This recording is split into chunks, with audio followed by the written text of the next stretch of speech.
Abortion rights advocates protested across Texas this week over a new law that bans abortions at about 6 weeks, when a fetus first has a heartbeat. It could be the most restrictive abortion law in the U.S. The law that Texas has will in effect prohibit about 90% of abortions that were happening in the state, and that will be the status quo at least indefinitely, even if there's ultimately a later court challenge that's successful. 6 weeks is often before women know they are pregnant, observers have noted. Since 1973, women in the U.S. have had the right to an abortion until about 22 to 24 weeks into a pregnancy, when the fetus might be able to survive outside the womb.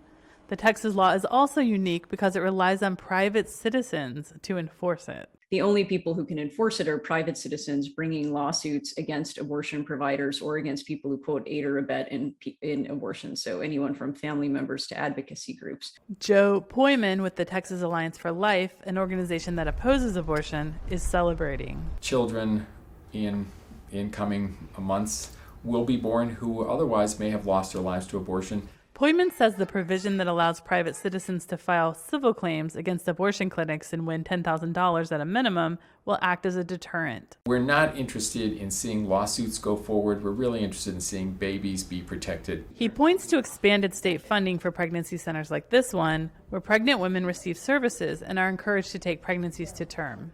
Deacon Mark Fair, the chief executive of this pregnancy center, expects more women will use his center's service as a result of the new law. Right now we still have our summer clothes on display, but in a few months as it gets colder here in Texas, we'll exchange them out for winter clothes.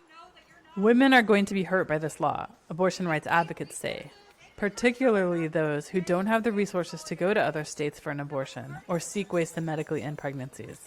To have the autonomy over your own body. Paxton Smith gained attention last spring when she turned her valedictorian speech at her Dallas high school into a call for her classmates to fight the new law, which had not yet gone into effect.